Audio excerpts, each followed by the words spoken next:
여러분들 지난번에 그 헤렘에 대해서 이제 제가 설명을 드렸는데요.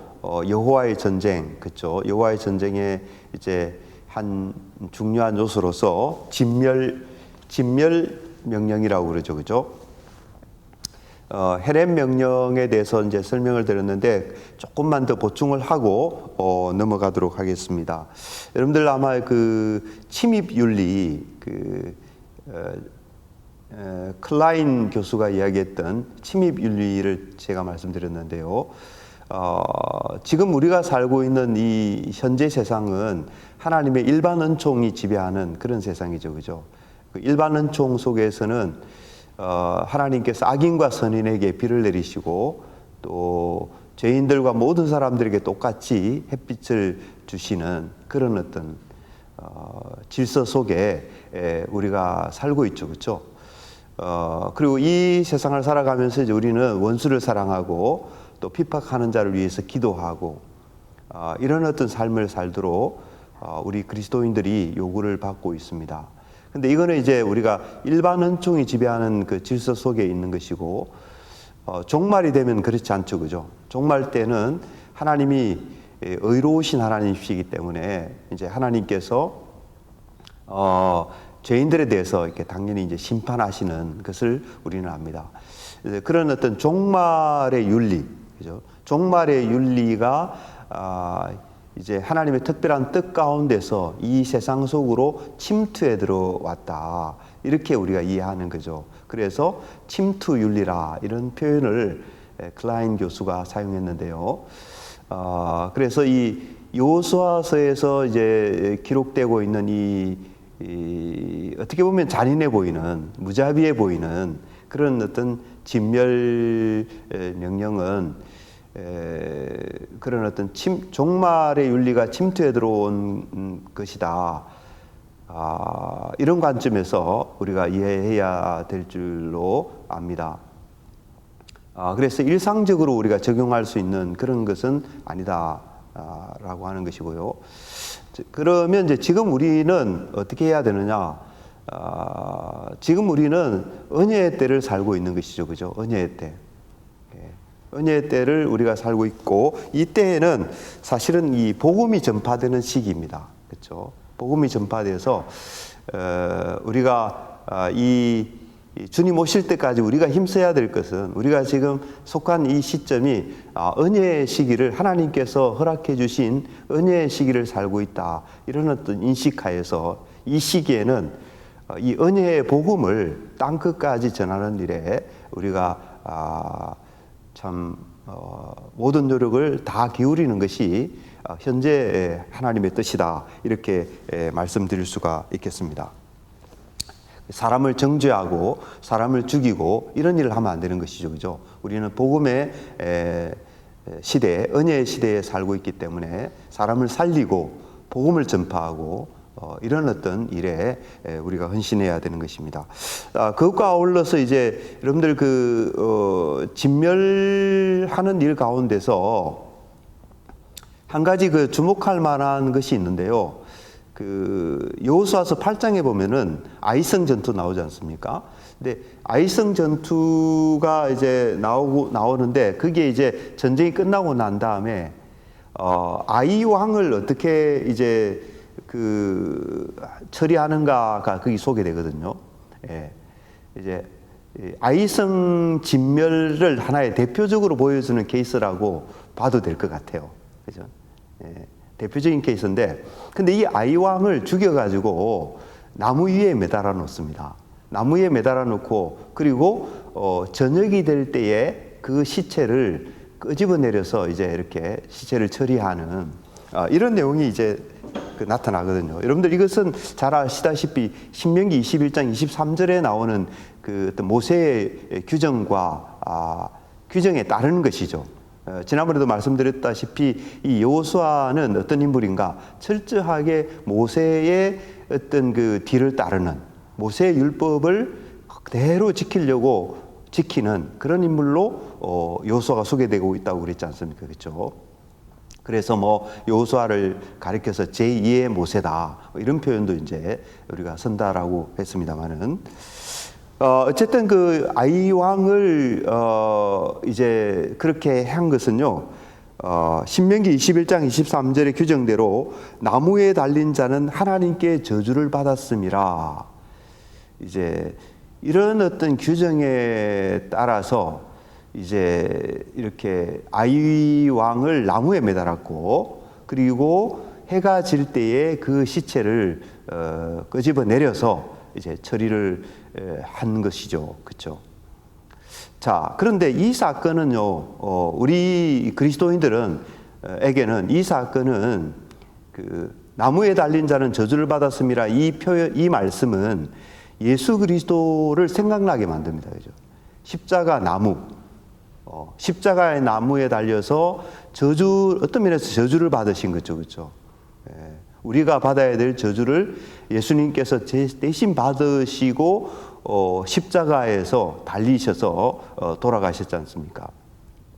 그래서 이제 그렇게 이제 되는데, 이렇게 보면 이 아이 왕이 말이죠, 진멸을 당하여서 나무 위에 달린 그 사건은 그런 차원에서 예수 그리스도께서 십자가 위에서 우리의 저주를 받아서, 우리가 저주를 받아야 되거든요, 사실은. 그렇죠? 가난한 사람들처럼 우리도 다 그런 진노의 자식들이었지 않습니까? 저주를 받아야 될 우리들인데 예수님께서 우리 대신 저주를 받아서 돌아가셨지 않습니까? 나무에 달려서서. 그렇죠? 이제 그런 관점에서 보면 이 아이 왕이 사실은 나무에 매달려서 진멸을 당한 것은 예수 그리스도의 십자가 사건을 이렇게 멀리서 지시하고 있는 그런 사건이었다라고 우리가 이해를 하게 되는 것이죠. 그렇죠?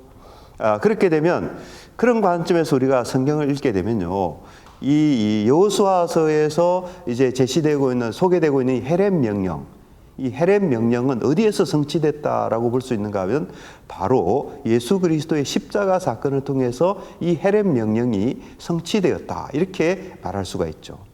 물론 이제 종말에 가서 예수님이 재림하실 때 그때 이제 최종적인 하나의 또 헤렘 사건이 있겠지만, 그러나 이제 예수님의 십자가 사건을 통해서도 이 헤렘 명령이 성취되었다, 우리가 이렇게 말할 수가 있는 것입니다. 그래서 우리가 그럼 이제 이런 관점에서 보면 이 헤렘 명령을 오늘날 우리가 어떻게 적용을 해야 될까? 그렇죠? 오늘날 우리 교회, 또 오늘날 우리 성도들이 이 헤렘 명령을 어떻게 적용을 하는 것이 바른가 하는 것이죠. 그럴 때 바로 사실 복음을 전파하는 것이 헤렘 명령을 적용하는 것입니다. 그렇죠? 복음의 내용이 그리스도의 십자가 아닙니까? 그리스도께서 십자가에서 우리의 헤렘을 대신 받으셔서 이렇게 십자가에서 돌아가셨다. 이것이 복음의 내용이거든요. 그렇죠? 그래서 이 복음을 우리가 믿고, 이 복음을 믿고 또 이 복음을 전파하는 것, 이것이 바로 헤렘 명령을 오늘 우리에게 적용하는 일이다, 이렇게 말씀을 드릴 수가 있겠죠. 그죠? 그리고 이제 그것과 관련해서 이야기하자면 예수님의 그 십자가 사건이 단순히 우리의 이론이나 우리의 머릿속에만 머물지 않고 어떻게 돼야 됩니까? 우리의 삶 속에서 구체화되는 것. 그러니까 우리의 헤렘 받아 마땅한 우리의 옛사람이 죽어지고, 또 하나님이 기뻐하시는 이 새로운 사람이 이렇게 살아나는 것. 그죠? 죄가 죽고 의가 살아나는 것. 이런 어떤 하나님 백성의 삶이 우리 속에 구체화되게 하는 것. 이런 것이 이제 오늘날 이 시대에 우리가 헤렘을 적용하는 그런 방편이라고 할 수가 있겠습니다. 그렇죠? 예, 그러니까 우리가 예수 믿는 사람다워지는 것, 그렇죠? 예수 믿는 사람다워지는 것, 예수님을 닮아가는 것, 이게 바로 오늘 이 시대에 우리가 헤렘을 우리에게 적용하는 것이다, 이렇게 될 수 있고요. 또 교회가 교회다워지는 것, 그죠? 교회가 세속화되어지고, 교회가 세상과 타협하고, 교회가 가나안화되어지는 것. 이 아이 왕은 가나안을 대변하는 사람이잖아요, 그렇죠? 그러니까 이제 이 교회가 이 가나안처럼 되어지는 이런 형편, 이런 것에서 교회를 지켜내는 것, 이런 것이 교회를 보존해내는 것, 이것이 오늘 이 시대에 우리가 어떻게 헤렘 명령을 우리가 지켜내는가, 그렇게 이제 우리가 이해할 수가 있겠다라는 것이죠. 자, 이렇게 이제 정리를 하고 그 다음에 여러분들 강의한 98쪽으로 넘어가서 이제 여호수아서의 신학적 메시지 중에 하나만 더 살펴보고 사사기로 넘어가도록 하겠습니다. 성소와 안식의 문제인데요. 제가 강의안을 이제 중심으로 여러분들 쭉 같이 보면서 나가겠습니다. 가나안 땅은 어떤 땅이냐?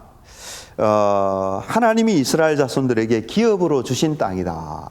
그런 얘기죠. 그리고 가나안은 하나님이 거처를 삼으시고 통치를 펼치시는 그런 어떤 장소이기도 한 것이죠. 여러 가지 이제 내용에서 이것을 알 수가 있는데요. 먼저 법궤가 이스라엘 자손을 인도하여서 요단강을 건너게 하는 광경에 주목할 필요가 있습니다. 여러분들 이 사건이 굉장히 중요한 사건이죠, 그죠? 요단강이 갈라지는 사건.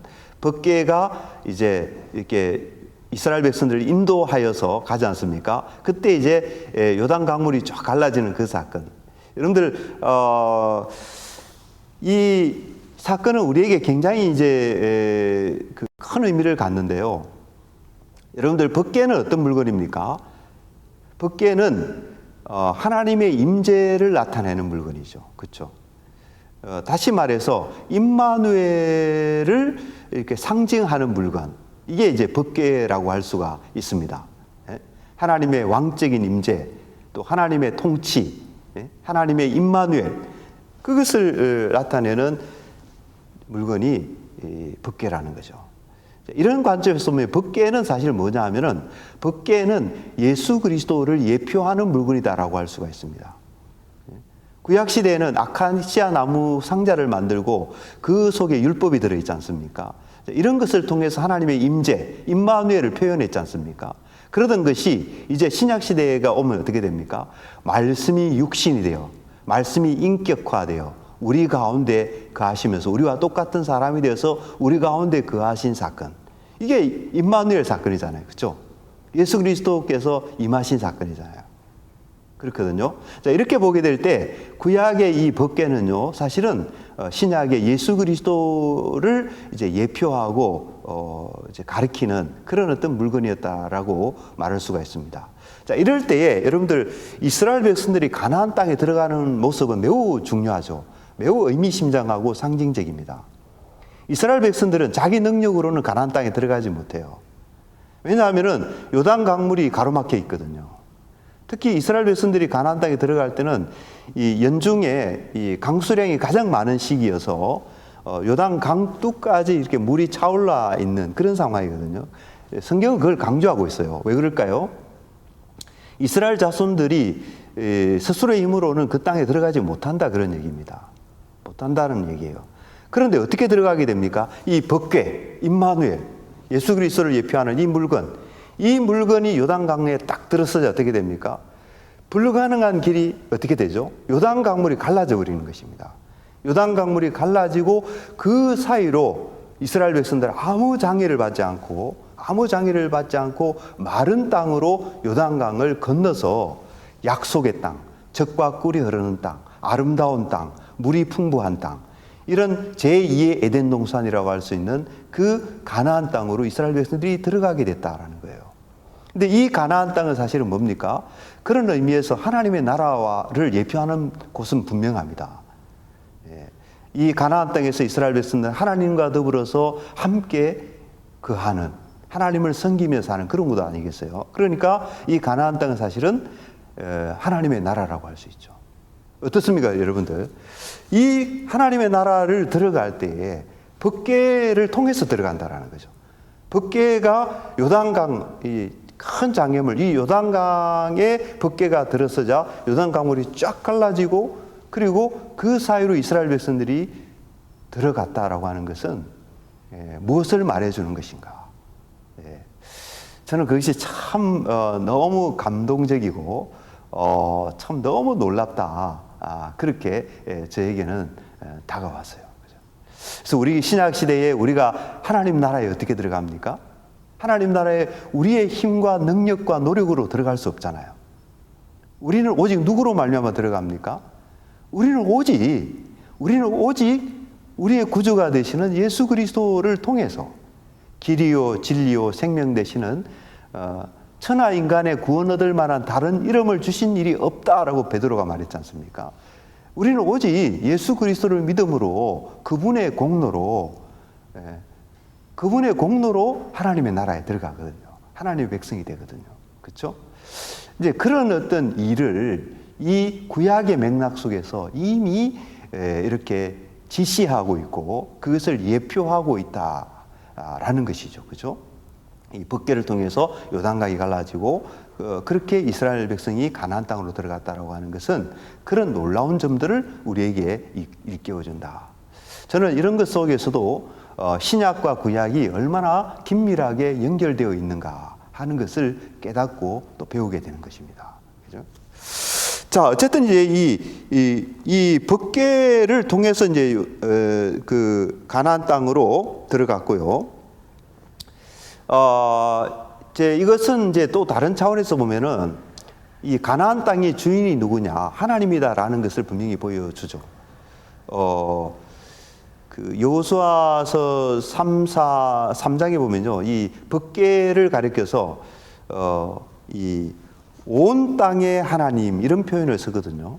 온 땅의 하나님 이런 표현을 쓰는데 사실은 이 가나안 땅이 이제 하나님의 소유다라고 하는 것을 나타내는 그런 의미가 있는 것이죠.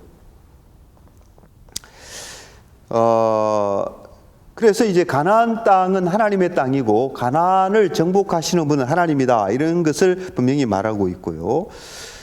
아이성 전투 이후에 이제 언약갱신을 하지 않습니까? 에발산에서 그렇죠? 언약갱신을 하는데 거기에 보면은 하나님과의 언약갱신이라고 하는 것은 하나님을 왕으로 새롭게 모신다. 하나님이 우리의 왕이신데 그 사실을 다시 선포하고 그것을 다시 고백하고 의식을 통해서 나타내는 행위. 그게 이제 언약갱신이죠, 그죠?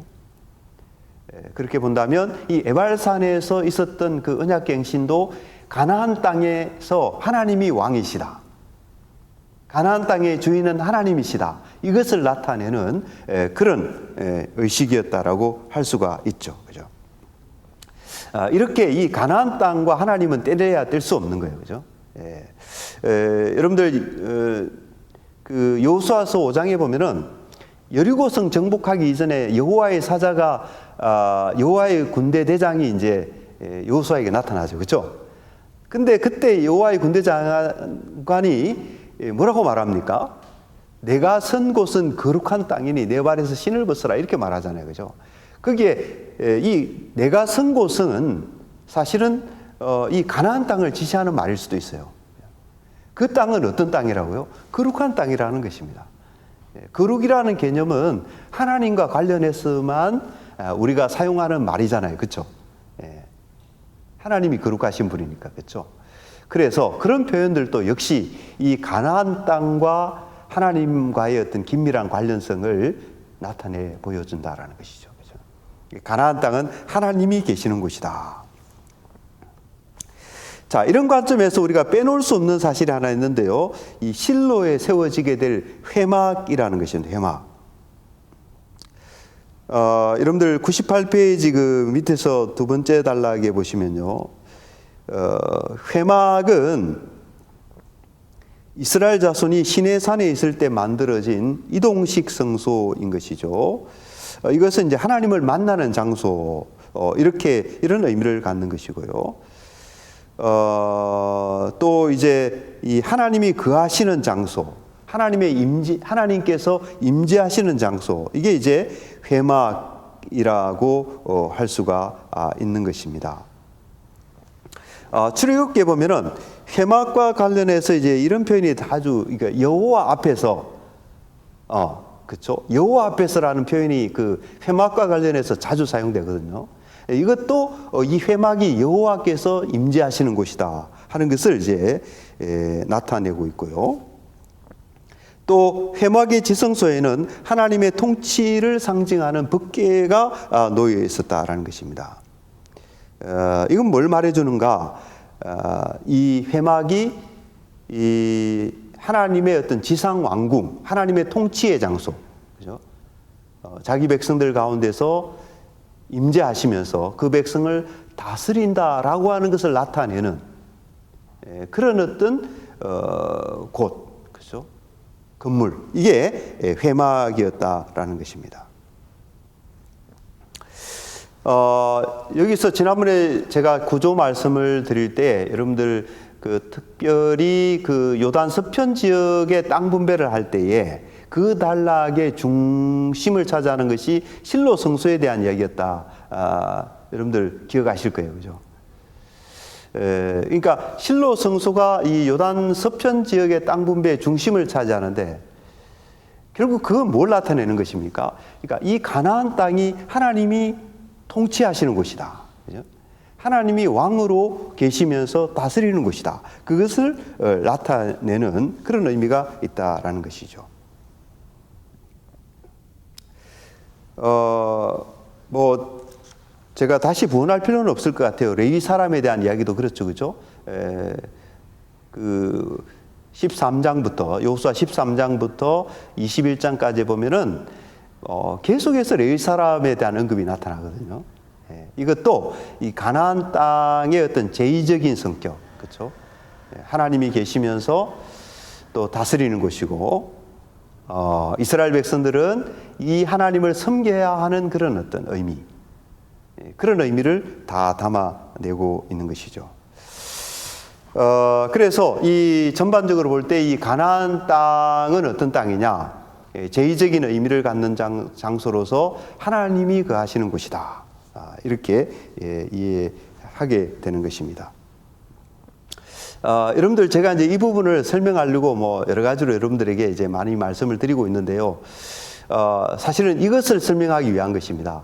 그러니까 하나님이 거하시는 곳이고 또 하나님이 다스리는 것이고 레위인과 함께 하나님을 섬기는 곳, 그것이 이제 가나안 땅인데 그러면 그것을 한마디로 표현하는 것이 무엇이냐 하는 것이죠. 한마디로 표현하는 것은 바로 성소라는 개념이에요.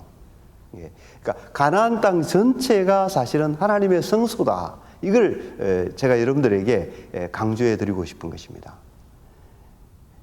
그 가나안 땅의 중앙부에 실로 성소가 세워졌다라고 하는 것은 딱 그 실로 성소 그 자리만이 아닌 것이죠, 그렇죠, 여러분들? 그 자리만이 아니고 사실은 그건 하나의 상징적인 어떤 의미를 갖는 것이죠, 그렇죠? 상징적인 의미를 갖고 가나안 땅 전체가 이렇게 하나님이 거하시는 곳이고 또 그런 거룩한 땅이다. 이런 의미를 담아내고 있다 하는 것을 우리가 잊지 말아야 됩니다. 자,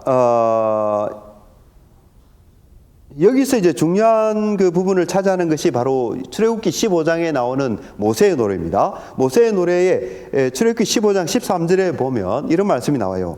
주의 인자하심으로 주께서 구속하신 백성을 인도하시되 주의 힘으로 그들을 주의 거룩한 처소에 들어가게 하시나이다. 여러분들 여기 주의 거룩한 처소라고 하고 있죠. 이게 바로 가나안 땅이거든요. 그러니까 모세의 노래의 관점에서 보면 가나안 땅은 주의 거룩한 처소인 거예요. 성소라 그 말이에요. 그렇죠?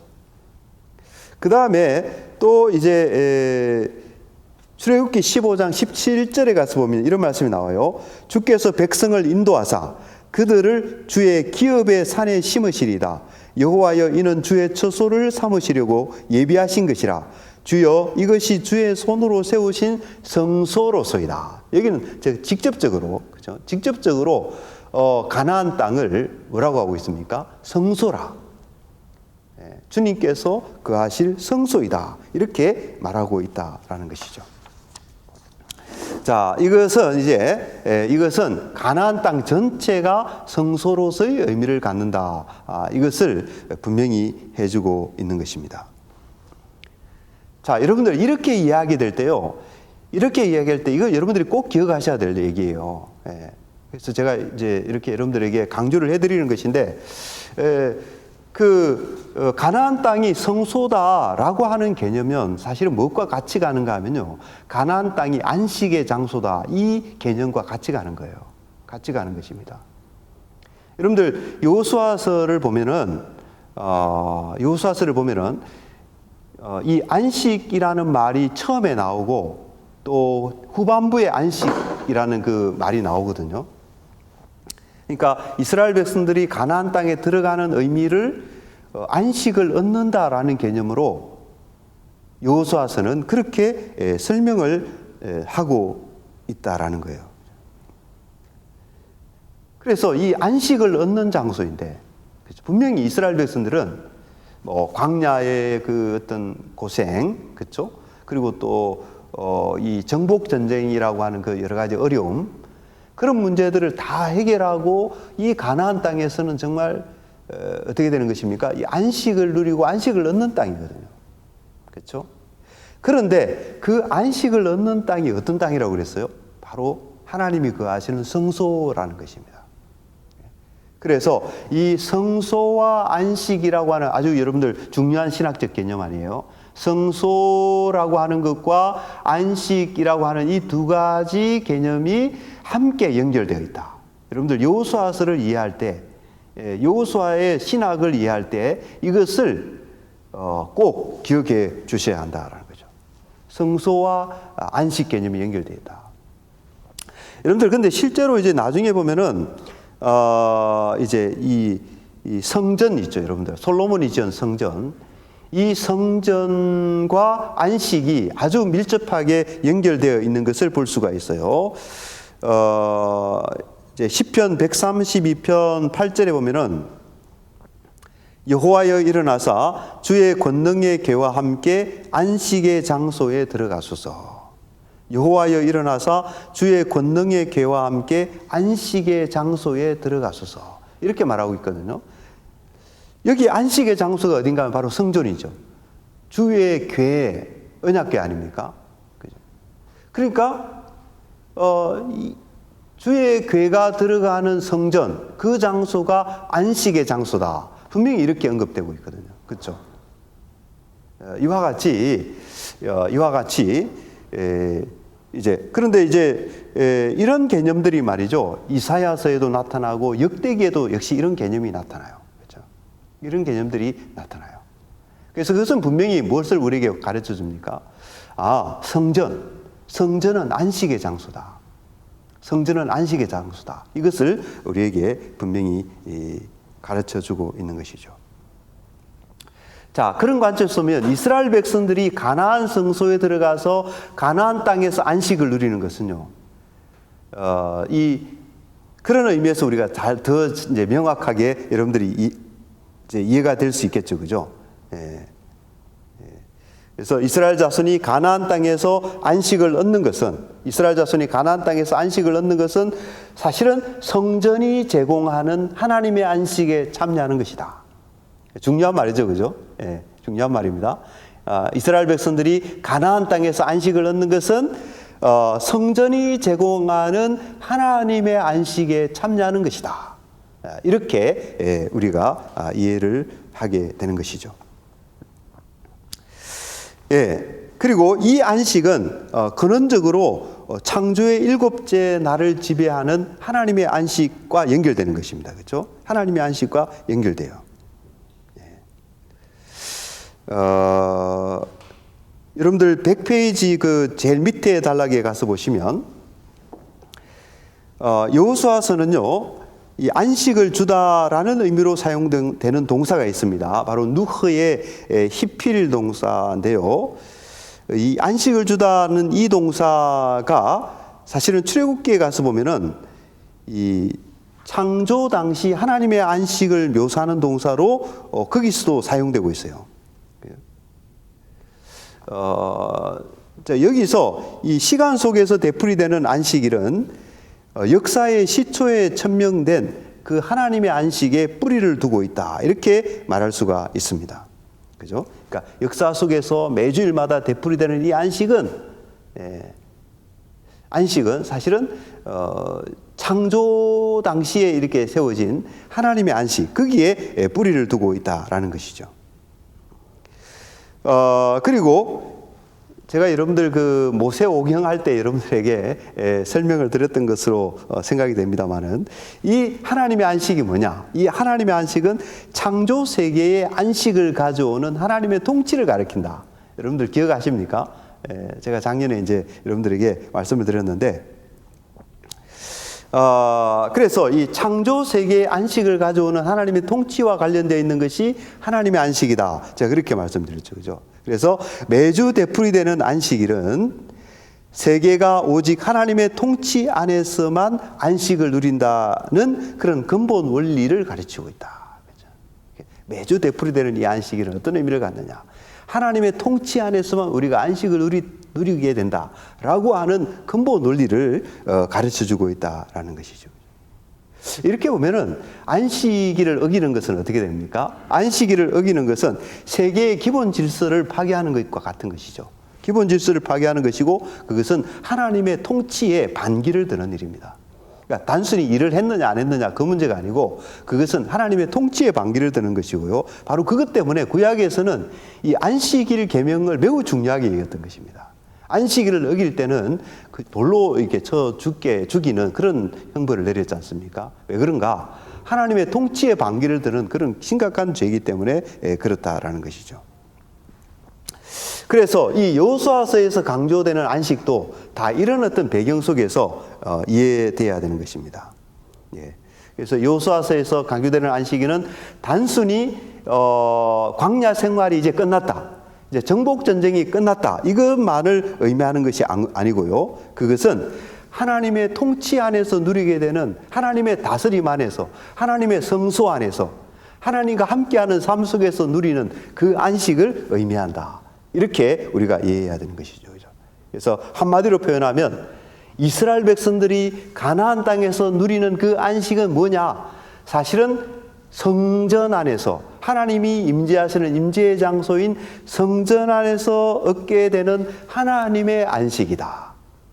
성전 안에서 하나님이 주시는 하나님의 안식이다. 이것이 이스라엘 백성들이 가나안 땅에서 얻게 되는 그 안식이다.